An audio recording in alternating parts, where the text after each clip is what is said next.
నీ వాక్యమే నన్ను బ్రతికించెను, బాధలలో నెమ్మదినిచ్చెను. ఇరుకు మార్గము, విశాల మార్గం. ఈ బోధ ఎవరు చేసిన బోధని? రెండు మార్గాల గురించి తెలియజేయబడిందండి బైబిల్లో. అంటే మనకి ఎవరు తెలియజేసినట్లుగా మనకు కనిపిస్తుంది? యేసు ప్రభు ఆయన కొండ మీద ప్రసంగంలో ఆయన తెలియజేసిన మాట అండి అది. అయితే కేవలం యేసు ప్రభు మాత్రమే కాదండి, అది ఆది నుంచి కూడా బైబిల్లో ఉన్న బోధే. బైబిల్ చరిత్రలో మనం ఎన్నో సార్లు ఆ రెండు మార్గాలు మనకు కనబడుతూనే ఉంటాయండి. అలా యేసు ప్రభు తన కొండ మీద ప్రసంగంలో ఆయన కొన్ని ఆజ్ఞలు తెలియజేస్తూ, కొన్ని నియమాలు తెలియజేస్తూ ఆయన రెండు మార్గాల గురించి బోధించారండి. ఆ వచనాన్ని మనం చదువుకొని మనం వాక్యంలోనికి వెళ్దామండి. మత్తయి సువార్త 7వ అధ్యాయం, మత్తయి సువార్త 7వ అధ్యాయం 13వ వచనం. ఇరుకు ద్వారమున ప్రవేశించుడి, నాశనమునకు పోవు ద్వారము వెడల్పును, ఆ దారి విశాలమునై ఉన్నది, దాని ద్వారా ప్రవేశించేవారు అనేకులు.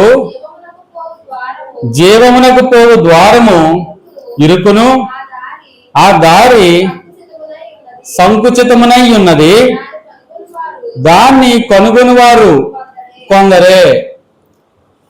అంటే యేసు ప్రభు రెండు మార్గాల గురించి బోధిస్తున్నారండి అక్కడ.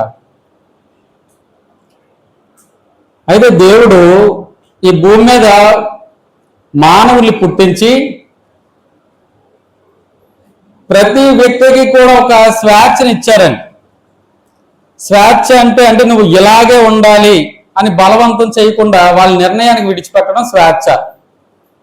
అయితే భూమి మీద ఉన్న ప్రతి మనిషికి కూడా దేవుడే ఇచ్చారండి, స్వేచ్ఛనిచ్చారండి. దేవుడు స్వేచ్ఛనిచ్చి ఈ భూమి మీద మానవుని పుట్టించి ఈ మానవుడు జీవించడానికి కావలసినవన్నీ దేవుడు ఈ సృష్టిలో ఏర్పాటు చేశారండి.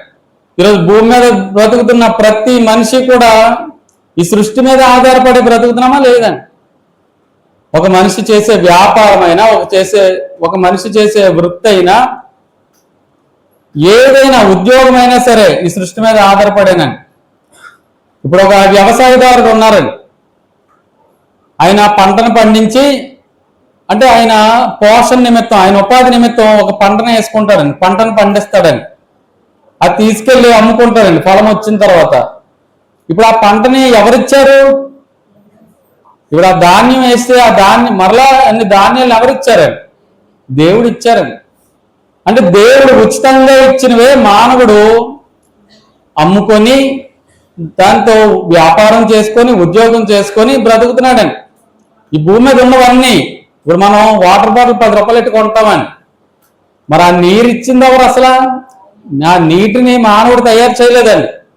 దేవుడు ఇచ్చిన దాన్ని వాటర్ బాటిల్లో వేసి దాన్ని ఫిల్టర్ చేసి మనకు అమ్ముతున్నాడు అంతే. దానికి మాత్రమే మనం వెల చెల్లిస్తున్నామండి. ఆ దేవుడిచ్చిన నీరుకి వెల చెల్లించట్లేదండి. ఇప్పుడు ఒక వ్యాపారవేత్త ఉన్నాడండి, ఒక పెట్రోల్ బంక్ నడిపించే వ్యక్తి ఆ పెట్రోల్ని ఎక్కడి నుంచి తయారు చేస్తున్నాడండి? ఆ భూమిలో దేవుడు పెట్టిందే ఉచితంగా తీసుకుంటున్నాడండి. ఈ భూమి మీద ఉన్న పెట్రోల్ అయినా, డీజిల్ అయినా, ఏదైనా సరే దేవుడు ఉచితంగా అందులో పెట్టాడండి ఈ భూమి మీద. దాన్ని మనం కనుగొనే జ్ఞానం కూడా దేవుడు ఇచ్చిందే. మరి ఉద్యోగాలు, వ్యాపారవేత్తలు అయితే ఇలా చేస్తున్నారండి. మరి సాఫ్ట్వేర్లో ఇంటర్నెట్ లేకపోతే ఇదంతా జరుగుతుందండి? ఓ సాఫ్ట్వేర్ ఉద్యోగం చేయగలడా? మరి దాన్ని పెట్టింది ఎవరు? దేవుడండి. సముద్రంలోంచి కేబుల్స్ వేసి ఇంటర్నెట్ మనకి తీస్తారంటండి. మనం రీఛార్జ్ చేసుకునే కానీ, నెట్ వాడుకునే కానీ అది ఎలా వస్తుంది? ఉచితంగానే. కాకపోతే మనం డబ్బులు ఎందుకు చెల్లించాలంటే దానికి కేబుల్ వేస్తారండి, దానికి కొంత పని చేస్తారండి, ఆ ఖర్చు అవుతుందండి, దానికి మనం వెల చెల్లిస్తామండి.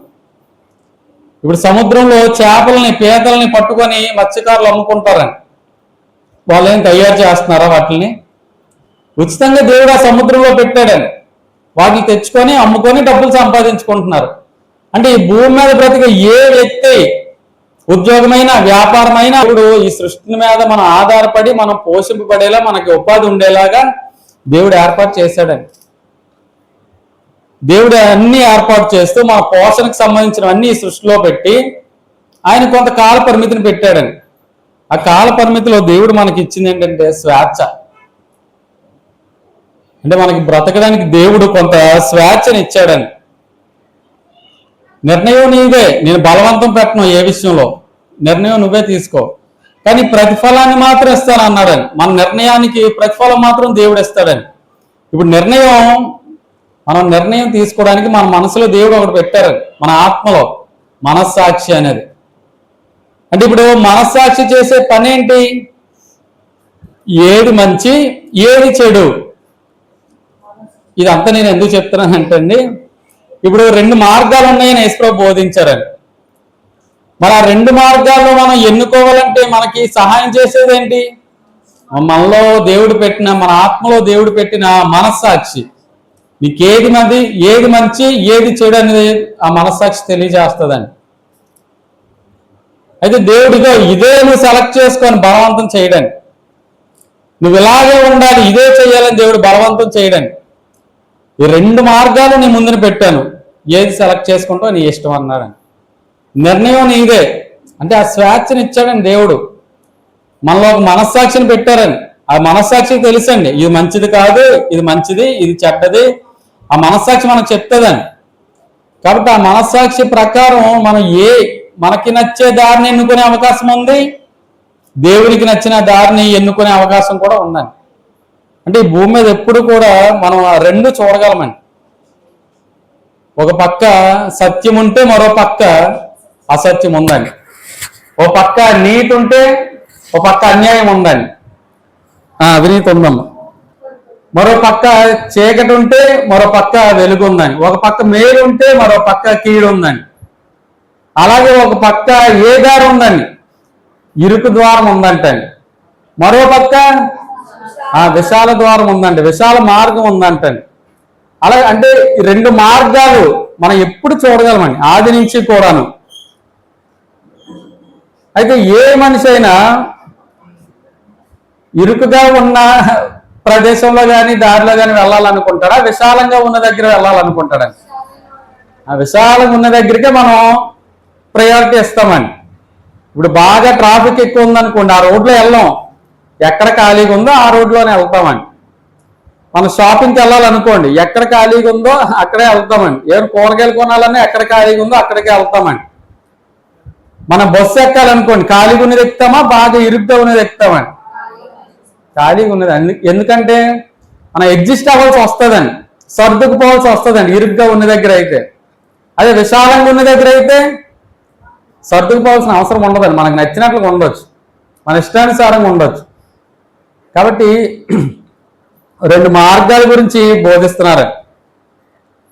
అంటే అడ్జస్ట్ అవ్వడం అనేది ఎవరికి నచ్చదండి, సర్దుకుపోవడం అనేది. ఒక భర్త భార్య దగ్గర సర్దుకుపోవడం నచ్చదండి, ఒక భార్యకి భర్త దగ్గర సర్దుకుపోవడం నచ్చదండి. తమ ఇష్టానుసారంగానే ఉండాలనుకుంటారండి ఎవరైనా సరే, ఏ వ్యక్తి దగ్గర అయినా సరే. కానీ ఇక్కడ మనం చదువుకున్న లేఖన భాగంలో యేసు ప్రభు ఏ ద్వారంలో ప్రవేశించమంటున్నారండి? చదవండి. ఇరుకు ద్వారంలో ప్రవేశించండి, నాశనమునకు పోవు ద్వారము ఆ దారి విశాలమునై ఉన్నది, దాని ద్వారా ప్రవేశించేవారు. అంటే విశాలమైన మార్గంలో ప్రవేశించేవారు ఎంతమంది ఉన్నారండి? అనేకులు ఉన్నారంటండి.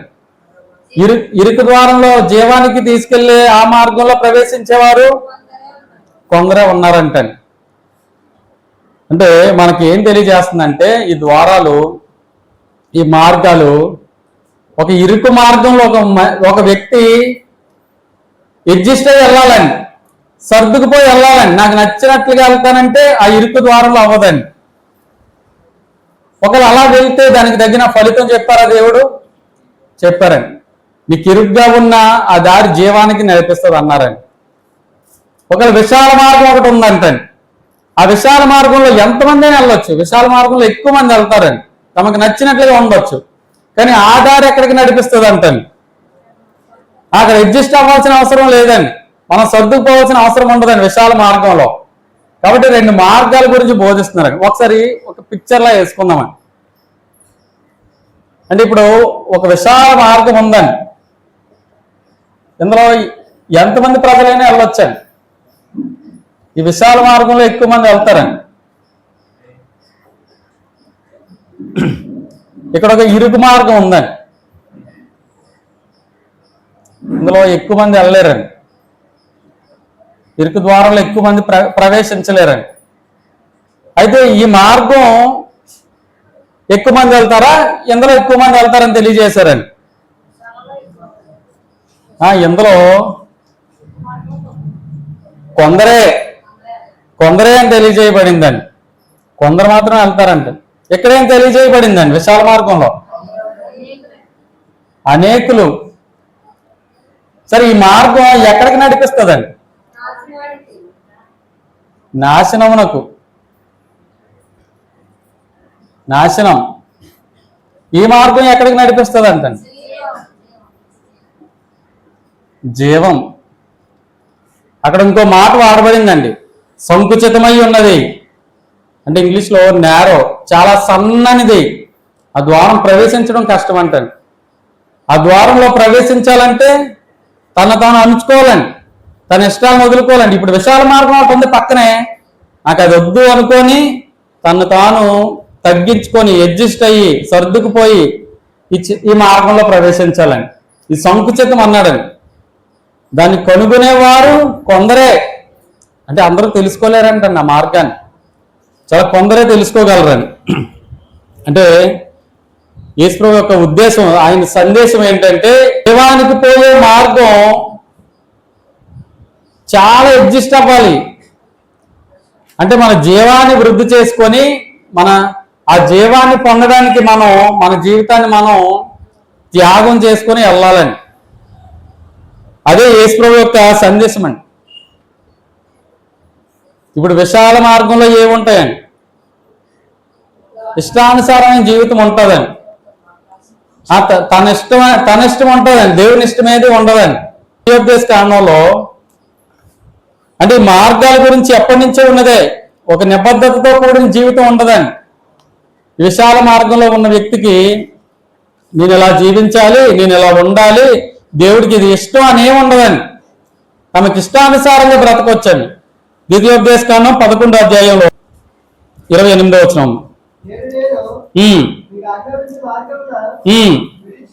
మీకు ఆజ్ఞాపించే మార్గమును విడిచి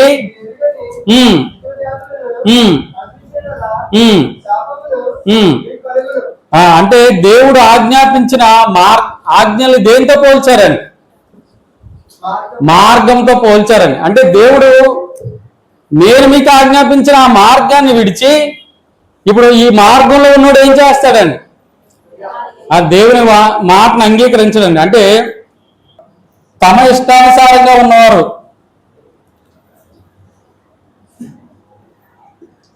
తమ ఇష్టం, దేవునికి లోబడని వారు, తమ ఇష్టానుసారంగా జీవించేవారని విశాల మార్గంలో ఉన్నవారు, దేవుని ఆజ్ఞల్ని పట్టించుకునేవారు, దేవుని ఆజ్ఞలకి లోబడిన వారు, అలాంటి వారు విశాల మార్గం. ఇప్పుడు అంటే ఏ నిబంధన వాళ్ళు పట్టించుకోరండి. ఇది దేవునికి ఇష్టం, ఇది దేవునికి ఇష్టమా, అది అనవసరం, ఇది మాకు ఇష్టమా కాదా అంటే విశాల మార్గం, అది ఏదైనా చేయొచ్చు. ఇరుకు మార్గంలో ఏదైనా చేయడానికి ఉండదండి. అందుకని ద్వితీయోపదేశ కాండంలో మార్గంతో పోల్చారండి ఆయన ఆజ్ఞల్ని. అయితే ఈ మార్గంలో ఉన్నవాడికి, ఆ వెళ్ళే మార్గంలో ఉన్నవాడికి ఆ దారి ఎలా కనిపిస్తుందంట? సామెతల గ్రంథం 14వ అధ్యాయం ఒకసారి చూద్దాం. సామెతల గ్రంథం 14వ, ఒకని ఎదుట సరైనదిగా కనపడే మార్గం కలదంట. అయితే అది లాస్ట్కి ఏం చేస్తుందంట? లాస్ట్కి అంటే చివరికి మరణానికి దారి తీస్తుందండి. అంటే నాశనానికి దారి తీస్తుంది. కానీ ఆ దారిలో ఉన్నప్పుడు ఏమనుకుంటాడండి? ఇదే సరైన మార్గం, నేనున్నదే మంచి మార్గం, నేనున్నదే నేను వెళ్ళే మార్గం సరైందే, కరెక్టే, నేనేం తప్పుతో వెళ్ళట్లేదు అనుకుంటాడండి. అంటే నా ఇష్టానుసారంగా జీవించడమే నాకు ఆనందం, నాకేం దేవుని ఆజ్ఞలతో పని లేదు, దేవుని కట్టడలతో పని లేదు, దేవుని ఉద్దేశాలతో నాకు పని లేదు. ఆయన ఏ మార్గంలో ఎలా నచ్చినట్లుగా వెళ్తే అదే నాకు సరైన మార్గం అనుకుంటాడండి. అందుకే చాలా మంది మనల్ని అడుగుతుంటారండి, ఇటు మీకు సినిమాలు చూడరా, సినిమా పాటలు వినరా, ఇటు బూతులు ఆడరా, అబద్ధాలు ఆడరా, మరీ అంతలా ఉండవసరం లేదులే అంటారని. అడిగారా లేదండి ఎవరైనా మిమ్మల్ని? అడిగేవాళ్ళు చాలా మంది ఉన్నారు. ఏంటి సినిమాలు చూడకూడదా, సినిమాలు చూస్తే పాపమా, ఎందుకు ఈ మార్గంలో ఉన్నాడు ఏమనుకుంటాడని, అదొక ఎంజాయ్మెంట్, దాని నుంచి నీతి నేర్చుకోవచ్చు అనుకుంటాడని. ఒక 5 నిమిషాలు నీతి చూపిస్తే మిగతా 2 గంటలు ఏం చూపిస్తాడని, దేవునికి నచ్చనివన్నీ అందులో ఉంటాయండి. ఉన్నాడికి అర్థం కాదండి. ఆయన ఏమనుకుంటాడంటే నేను వెళ్ళే మార్గమే సరైంది, నేను ఉండే మార్గమే మంచిది, కానీ అది తెలియదు ఏంటంటే అది చివరికి నాశనానికి నడిపిస్తుంది అంటండి. అందులో ఉన్నంత కాలం నేను మంచి మార్గంలోనే ఉంటున్నాను అనుకుంటాడని. అంటే ఏ వ్యక్తి ఇది దేవునికి ఇష్టమా కాదా అని అందులో ఉన్నాడు ఆలోచించడండి. నా ఇష్టమా కాదా, నాకు నచ్చిందా లేదా, అంతే. దేవునికి నచ్చుతుందా దేవునికి నచ్చదని అనవసరం అండి. అలాంటి వారు విశాల మార్గంలో ఉన్నవాళ్ళండి. కొన్నిసార్లు మనం ఈ మార్గంలోనే ఉంటూ ఎందులోనే ఉన్నామనుకున్న భ్రమపడేసే అవకాశం కూడా ఉందండి. మరికొందరు ఏమంటారంటే దేవుడు మనసును చూస్తాడు కానీ పై రూపాన్ని చూడడానికి వారు ఉన్నారని. అంటే దేనికి, తమకి నచ్చినట్లుగా ఉండడానికి అలాంటి మాటలు వాడతారని. ఇప్పుడు నేను చిరిగిపోయిన జీన్ వేసుకోవాలని నాకు ఇష్టం, అప్పుడు నేను ఏం వాడాలండి? దేవుడు పై రూపాన్ని చూడ్డు, మనసును మాత్రమే చూస్తాడు అంటారని. అలాగే కొందరు అలంకరణ ఇష్టమండి. అలంకరణ ఇష్టమున్నోడు ఏమంటాడని, దేవుడు పై రూపాన్ని చూడ్డు, మనసును మాత్రమే చూస్తాడండి. కొందరు త్రాగుడు అలవాటు ఉంటుందండి. అలాంటి వాళ్ళు ఏం చెప్తారంటే దేవుడు పై రూపాన్ని చూడ్డు, మన ఆత్మకి ఏమి అంటదు, దేవుడు హృదయాన్ని మాత్రమే చూస్తాడు, నేను మంచిగా ఉంటే చాలు, నేను ఎలా ఉంటే ఏంటి బయటికి అనుకుంటాడండి. అంటే యేసు ప్రభు చెప్పిన మాట మన హృదయం నిండిన దాన్ని బట్టే మన నోరు మాట్లాడుతుంది, మన ప్రవర్తన ఉంటుంది. ఒక గ్లాసులోన మనం ఏది వేస్తే అదే బయటికి కనపడుతుందండి. ఇప్పుడు పాలు వేస్తే నీళ్ళ కనపడతాయా? ఏది ఉంటే అదే కనపడుతుందండి. అంటే మనం దేవుడు హృదయాన్ని లక్ష్య పెడతాడు తప్ప పై రూపాన్ని చూడడం అని మనం ఏమనుకున్నాం అంటే మనకు నచ్చినట్లుగా ఉంటామని. అంటే అది కొన్ని సార్లు మనం గమనించిన స్థితి కాబట్టి ఆ ప్రమాదం కూడా ఉందండి. అంటే ఇప్పుడు ఎప్పుడైనా ఇది వాక్యం అంగీకరిస్తుందా లేదా, ఈ విషయంలో వాక్యం నన్ను హెచ్చరిస్తుందా లేదా, వాక్యంలో ఉన్నట్లుగా ఉన్నానా లేదా, అంతే తప్ప దేవుడు పర్లేదులే పై రూపాన్ని చూడలే అంటే త్రాగినా తప్పు లేదని బోధించేవారు ఉన్నారండి. మనం తాగే త్రాగుడు మన శరీరానికి అంటుకుంటుంది తప్ప మన ఆత్మకు అంటుకోదు, త్రాగుడేం తప్పుగా అన్నోళ్ళు ఉన్నారండి. మరి త్రాగాలన్న ఆలోచన హృదయంలో పుట్టలేదని, నేను ఇలా అలంకరించుకోవాలన్న ఆలోచన హృదయంలో పుట్టలేదా, నేను ఎలాంటి బూతులు ఆడాలన్న ఆలోచన హృదయంలో పుట్టలేదా, నేను అలా మోసం చేయాలన్న ఆలోచన హృదయంలో పుట్టిందే కాదండి. అంటే మన హృదయంలో ఉన్నదే మనం చూపిస్తామని.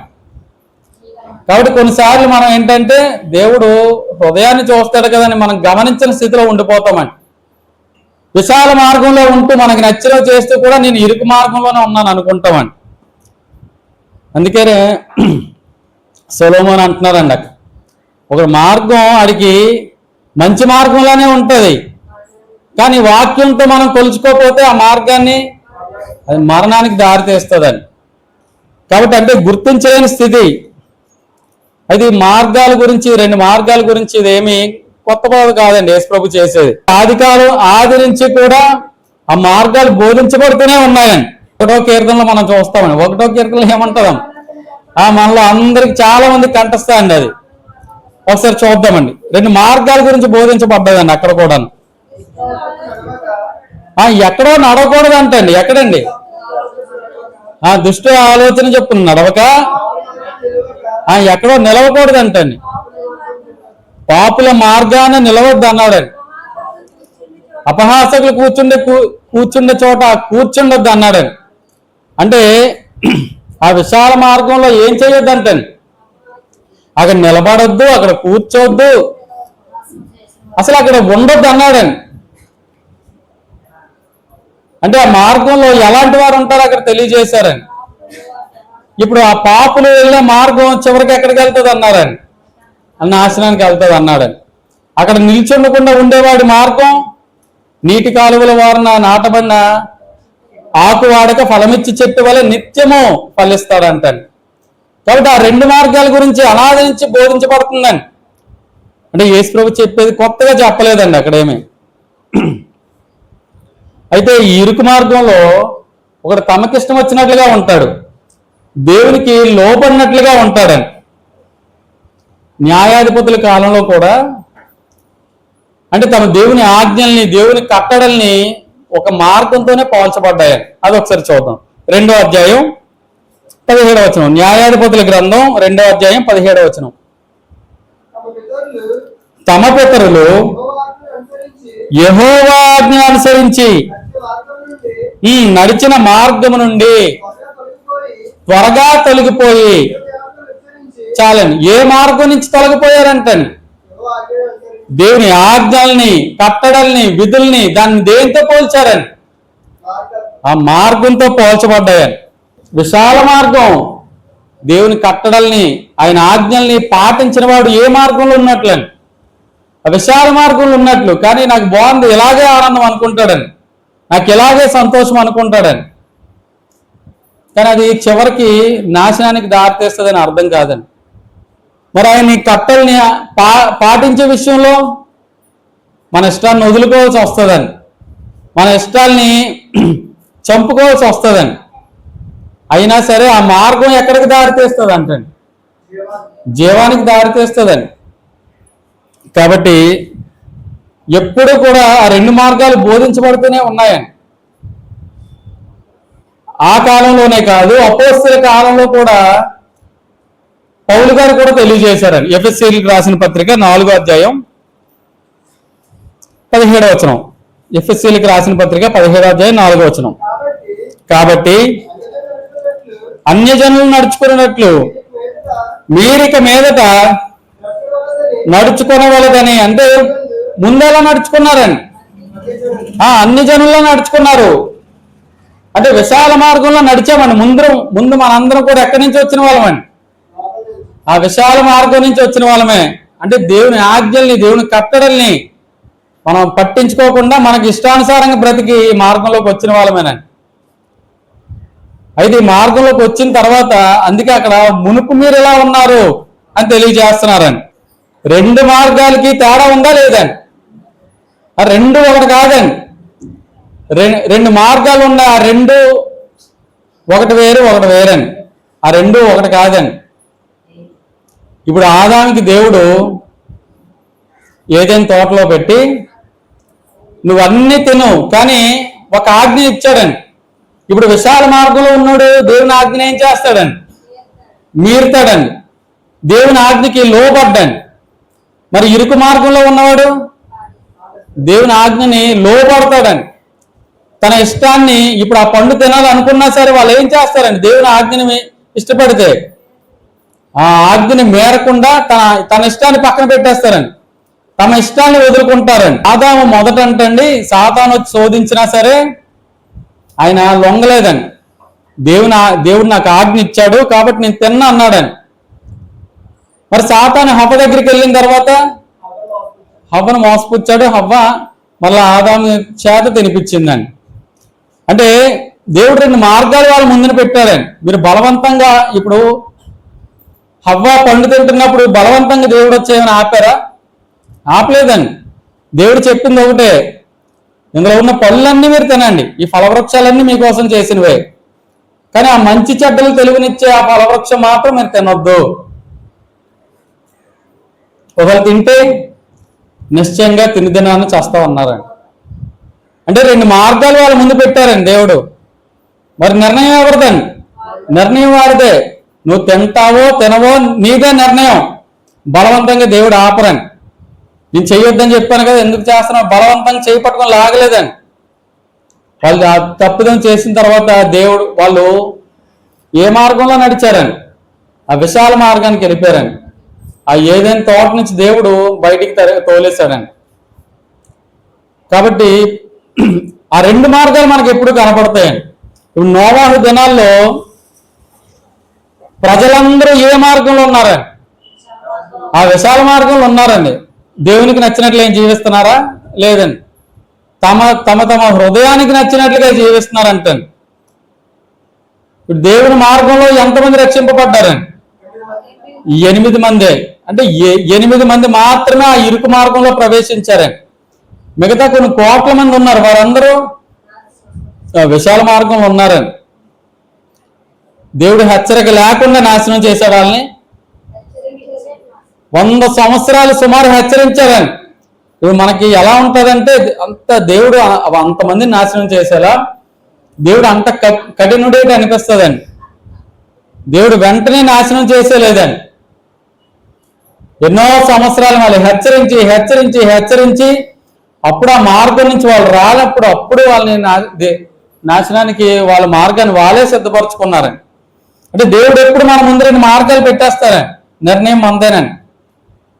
ఆయన బలవంతంగా నువ్వు ఇక్కడే నడాలి, ఈ మార్గంలోనే నడాలని దేవుడు ఎక్కడ బలవంతం చేయడని మనం. నువ్వు ఈ మార్గంలో నడిచావా, నీకు ఈ జీవాన్ని ఇస్తాను. ఈ మార్గంలో నడిస్తే నువ్వు నాశనానికి నీకు నువ్వే మార్గాన్ని వేసుకుంటున్నావు. ఆదాము కాలంలో చూడగలమని, నోవాహు కాలంలో చూడగలమని.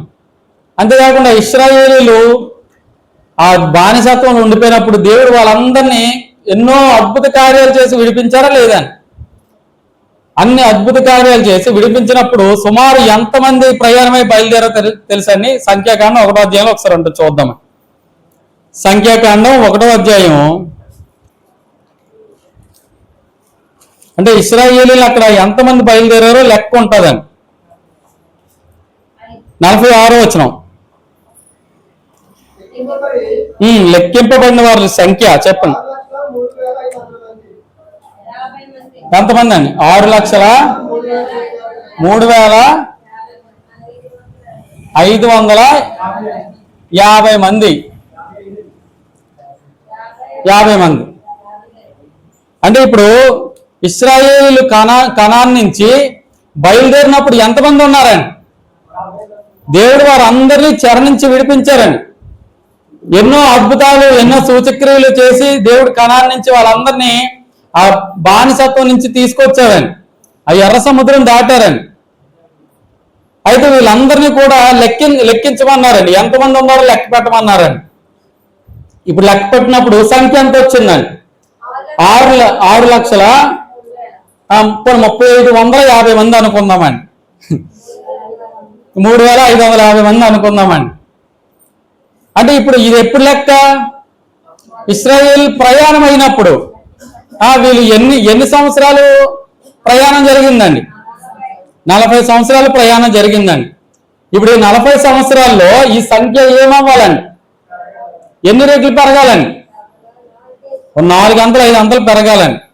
ఒకసారి 26వ అధ్యాయం చూద్దామండి. సంఖ్యాకాండం 26వ అధ్యాయంలో రెండోసారి లెక్కించారండి. సంఖ్యాకాండం 26వ అధ్యాయం 51వ వచనం చూద్దామండి. ఇశ్రాయేలీయుల్లో 6,01,730 మంది. అంటే ఇప్పుడు 40 లెక్క తగ్గిందా పెరిగిందా అండి? ఇప్పుడు సుమారు ప్రారంభంలో లెక్క ఇదండి. 40 సంవత్సరాల తర్వాత లెక్కింపబడితే మరలా తగ్గిపోయారండి. అంటే ఈ మధ్యలో ఉన్నవారంతా ఏమయ్యారండి? ఉదాహరణకి వ్యక్తి ఇంతమంది ఉన్నారు, వాళ్ళ పిల్లలకి అంటారండి. ఇప్పుడు మీరు ఉన్నారమ్మా, ఒక 30 సంవత్సరాల క్రితంకి వెళ్ళిపోతే మీరు ఎంతమంది అండి? ఇద్దరండి. ఇప్పుడు ఇద్దరు ఒక 40 సంవత్సరాలు 30 సంవత్సరాలు అయిన తర్వాత మీరు ఎంతమంది అయ్యారండి? ఒక 5-6 అయ్యారండి. ఆ మనవళ్ళు అందరితో లెక్కేసుకుంటే ఒక 10 మంది అయ్యారండి. అంటే ఒక ఇద్దరుగా ఉన్నవారు 40 సంవత్సరాల తర్వాత లెక్కేసుకుంటే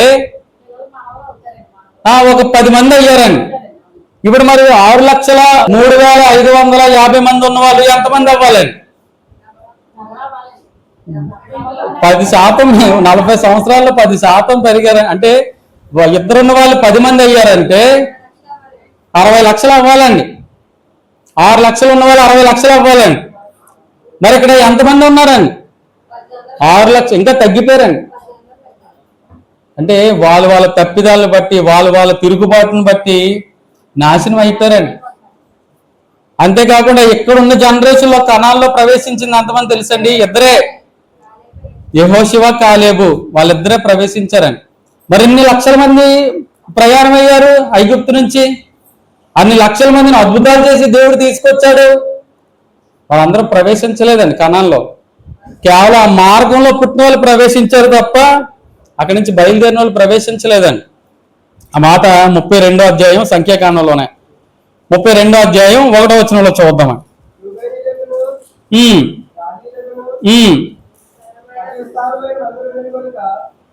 అదేనా 32 11వ అధ్యాయం.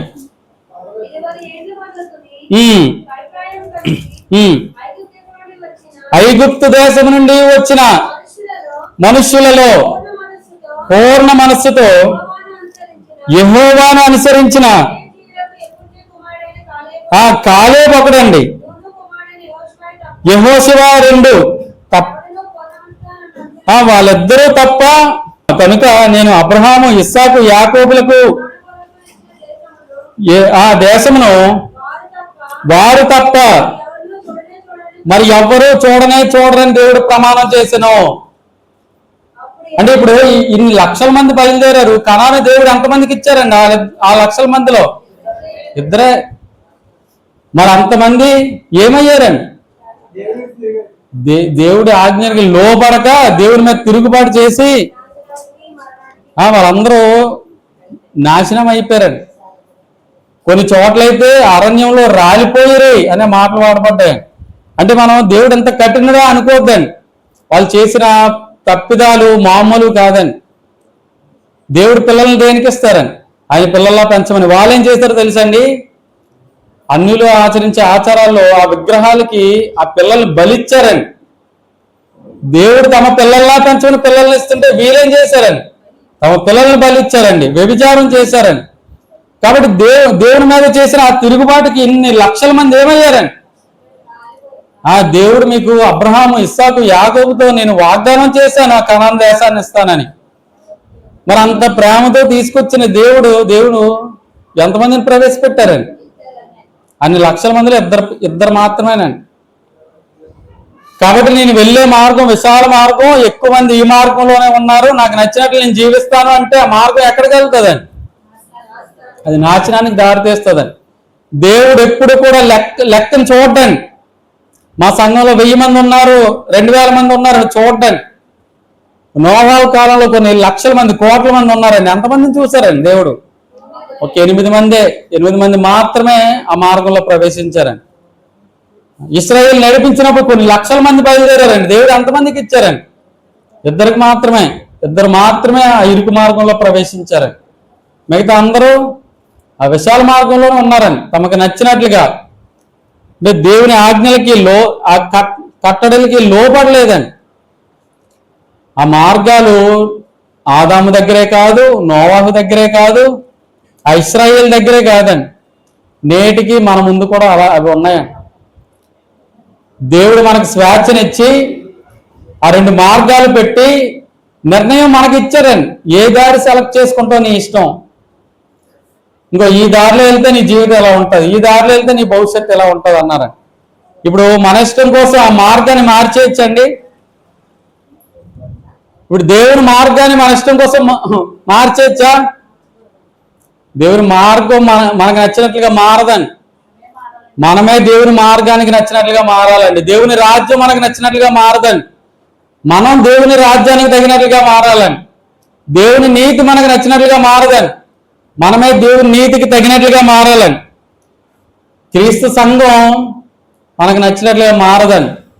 మనమే క్రీస్తు సంఘానికి తగినట్లుగా మారాలండి. ఇప్పుడు ఈ ఇరుకు మార్గంలో ప్రవేశించి నేను విశాల మార్గంలో ఉన్నట్లుగా ఉంటానంటే ఆ మార్గం మారదండి. మార్గం అలాగే ఉంటుంది, కానీ ఆ మార్గాన్ని తగినట్లుగా మనమే మారాలని అంటే ఆ మార్గాల్లో నేను నడడానికి ముందే సిద్ధపడాలని.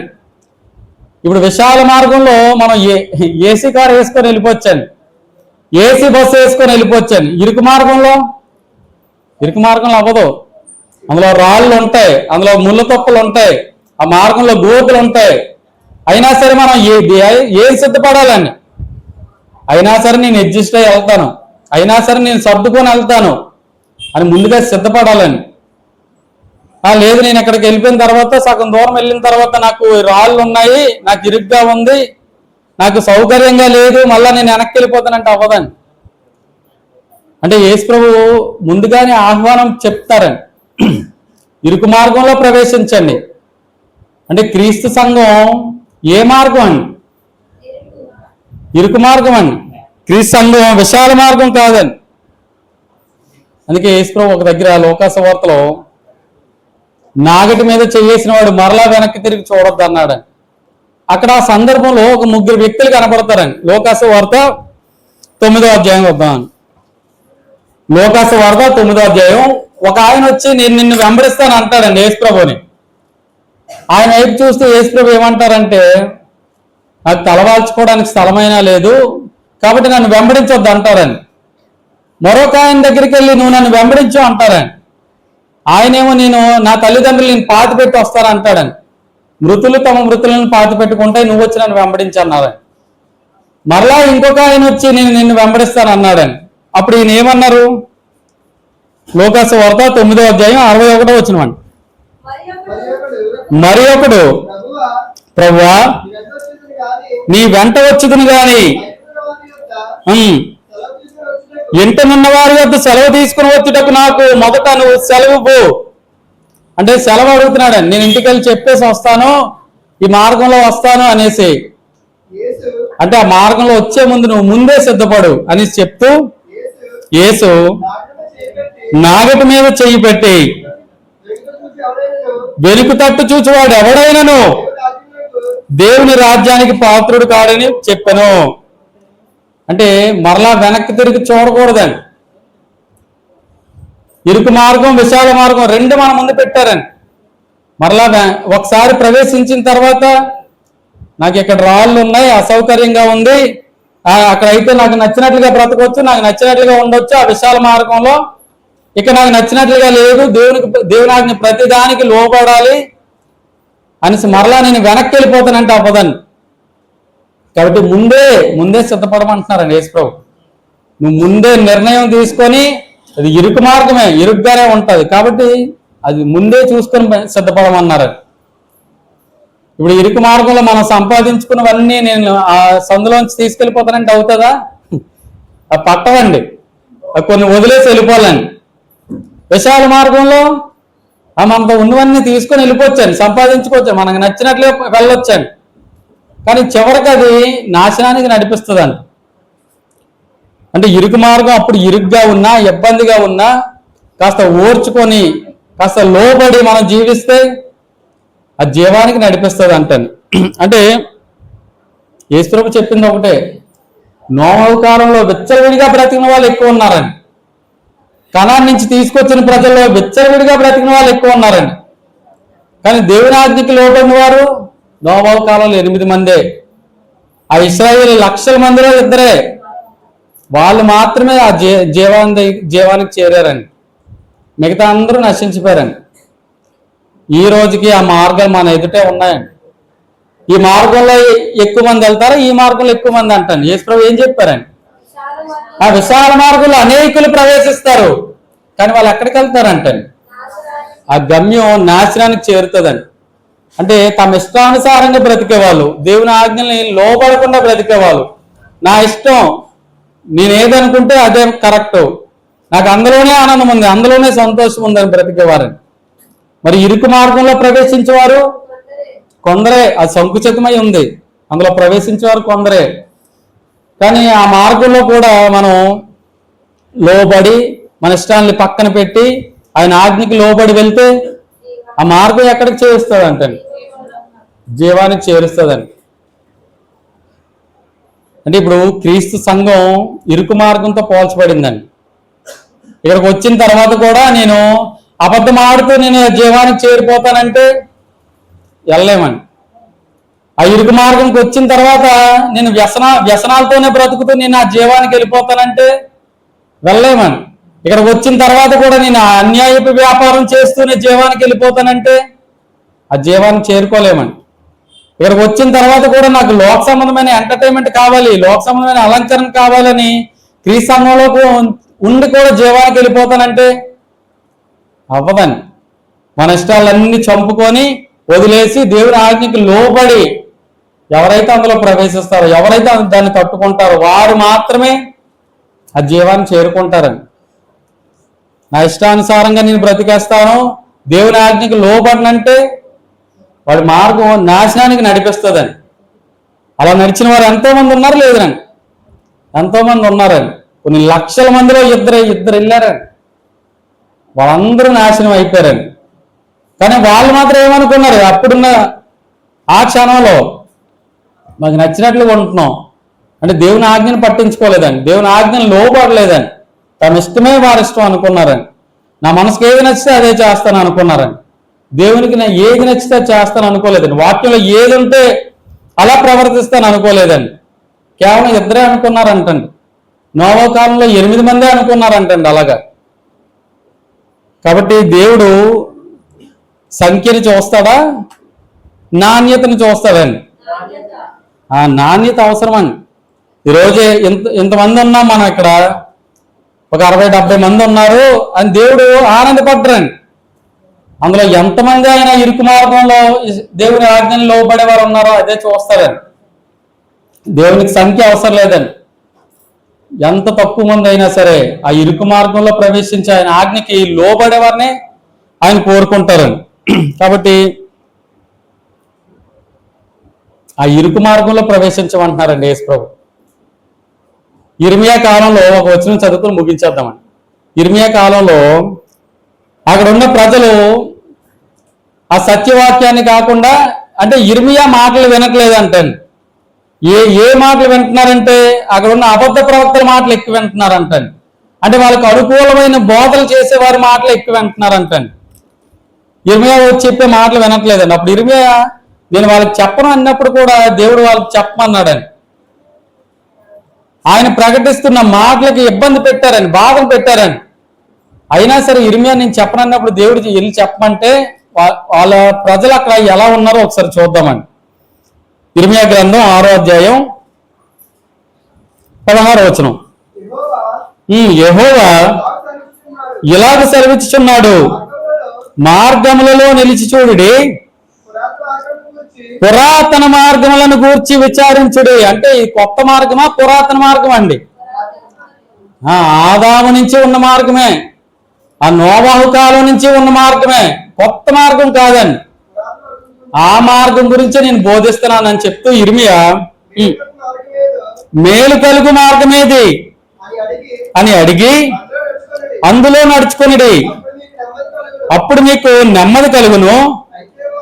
ఒక్క నిమిషం, అంటే ఇప్పుడు మనం పరిశీలించాలంటే మేలు కలిగే మార్గం ఏదో మీరు అడగండి, వెతకండి అంటున్నాడండి ఇర్మియా. ప్రజల దగ్గరికి వెళ్ళి వాళ్ళు వినరని తెలిసినా సరే మీకే మార్గం మంచిదో అడగండి, తెలుసుకోండి, వెతకండి అంటున్నారని. అయితే ఆ ప్రజలు ఏమన్నారంట? అయితే వారు మేము అందులో నడుచుకోనమని చెప్పుచున్నారు. ఏమంటున్నారంటండి వీళ్ళు?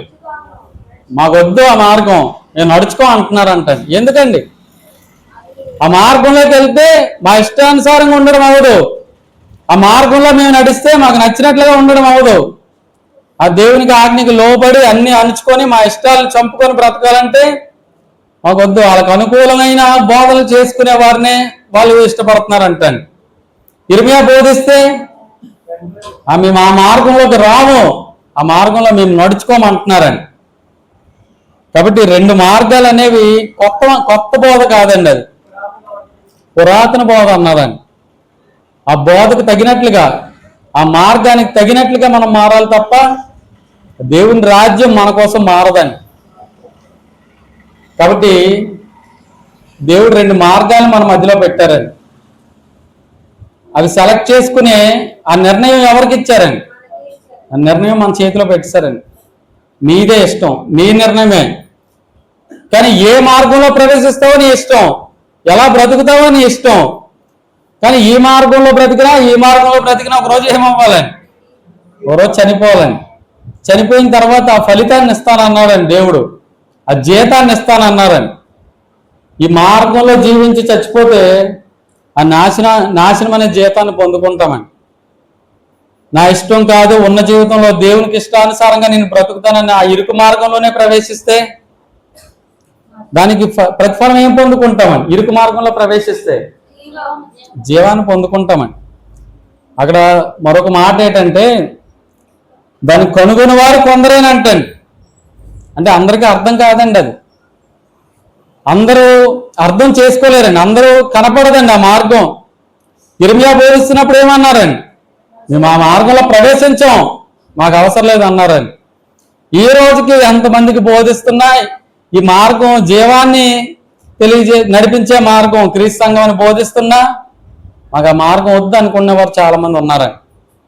మా ఇష్టానుసారంగా ఉంటాం, మాకు నచ్చినట్లు బ్రతుకుతాం.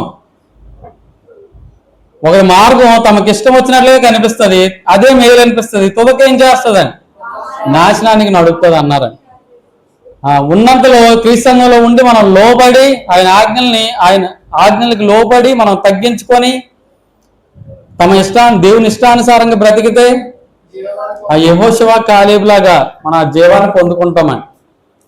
కాబట్టి 2 మార్గాలు దేవుడు తెలియజేశారని యేసు ప్రభు. ఆయన ఏ మార్గంలోనికి ఆహ్వానం పలికారని? ఇరుకు మార్గమును ప్రవేశించుడే ఆ మాట ఉందండి. అంటే ఇరుకు మార్గాన్ని ఎన్నుకోమంటున్నారండి యేసు ప్రభు. ఇరుకు మార్గాన్ని ప్రవేశించండి. ఆ మార్గంలో ఉన్నప్పుడు ఇబ్బందులు ఉండొచ్చండి, ఆ మార్గంలో ఉన్నప్పుడు ఇరుగ్గా అనిపించవచ్చు, కానీ తుదకు అది ఎక్కడికి నడిపిస్తుంది అంటే ఆ జీవానికి నడిపిస్తుందని. అంటే ఉన్నంతలో కష్టమైనా సరే నేను ఒక రోజు దేవునితో ఉంటాను, నేను తరతరాలు యుగయుగాలు దేవుని మందిరంలో ఉంటాను, దేవుడు గుడారం నాపై కప్పుతారు అనే ఆశతో జీవిస్తే ఆ ఇరుకు మార్గాన్ని ఎంజాయ్ చేస్తామని. మామూలుగా అయితే మనకి ఇరుకు మార్గం అనేది నచ్చదని. ఇరుకు మార్గంలో నడవడం మనకి ఇష్టం ఉండదు. నా ఇష్టాలను చంపుకొని నా ఇష్టాలను వదులుకొని బ్రతకాలంటే కష్టంగానే ఉంటుందని. కానీ ఆ నిత్య జీవాన్ని ఇష్టపడితే ఆ మార్గాన్ని అప్పుడు మనం ఆనందించగలమని. లోకంలో ఉన్నోడు ఈ మార్గంలోనే నాకు ఆనందం అనుకుంటాడని, కానీ దేవుల్లో ఉన్నోడు నిజమైన ఆనందాన్ని పొందుకుంటాడని. లోకంలో ఆనందం ఉంటుందని, అది అశాశ్వతమైంది. ఇప్పుడు తాగినోడికి తాగినంతసేపే ఆనందం, సినిమా చూసుకున్నాడికి ఆ సినిమా చూసిన 2 గంటలే ఆనందం. అది ఏ పనిలో ఆనందం వెతుకుతున్నా కొంతసేపే. కానీ దేవుళ్ళలో కష్టాలున్నా బాధలున్నా ఆయనకి లోబడి బ్రతికితే అది నిజమైన ఆనందం అని, ఒక నిజమైన ఆనందాన్ని పొందుకోగలడని. ఇది ఆదరణ లేని ఆనందం. ఈ మార్గంలో ఉన్నోడు దేవుని ఆదరణ పొందుకున్న ఆనందం అని. అంటే నిజమైన ఆనందాన్ని పొందుకోవచ్చండి ఆ నిత్య జీవాన్ని చూడగలిగితే, ఆ మార్గాన్ని ఎంజాయ్ చేయగలమని. అంటే ఒక్కసారిగా మనం దేవునికి నచ్చినట్లుగా మారిపోగలమా? వన్ నైట్లో మనం మారిపోలేమని. కానీ దాన్ని ప్రాక్టీస్ చేయాలని, దినదినం ఆ యేసు ప్రభు సారూప్యాన్ని సంపాదించుకోవడానికి మన గుణాలని మన ఇష్టాలని పక్కన పెట్టి ఆ దేవుని ఇష్టాలు నెరవేర్చుకోవడానికి ఇష్టపడితే ఆ దారి అప్పుడు ఆనందంగా అనిపిస్తుందండి, ఇరుగ్గా ఉన్న ఆనందంగా అనిపిస్తుందండి. కాబట్టి ఆయన 2 మార్గాలు పెట్టారు. ఆ మార్గాలకి యొక్క గమ్యం ఏంటో తెలియజేశారు, ఆ మార్గంలో ఎలా నడవాలో తెలియజేశారు. నిర్ణయం మాత్రం ఎవరి చేతిలో పెట్టారండి? మన చేతిలో ఉందండి. అంటే ఏ దారిలో ప్రవేశిస్తావు నీ ఇష్టం, ఏ దారిలో వెళ్తావు నీ ఇష్టం, కానీ నువ్వు నడిచిన మార్గానికి ప్రతిఫలం మాత్రం పొందుకోక తప్పదని. అంటే మనం చదువుకున్న లేఖన భాగంలో 2 వచనాల్లో ఆ విషయం ఉందండి. ఇరుకు మార్గం, విశాల మార్గం, ఆ రెండిట్లో ఏదో మార్గంలో మనం వెళ్ళక తప్పదని. కాబట్టి మనం ఏ మార్గం మనకు మేలో, ఏ మార్గం మనకు మంచిదో మనందరం ఆలోచించి ఆ మార్గంలో మనం ఇరుకు మార్గంలో యేసుప్రభు చెప్పినట్లు ఇరుకు మార్గంలోనే నడవడానికి ప్రయత్నిద్దామని. కాబట్టి ఇప్పటి వరకు సహకరించిన అందరికీ వందనాలు తెలియజేసుకుంటూ నా మాటలు ఇంతటితో ముగించుకుంటున్నాను.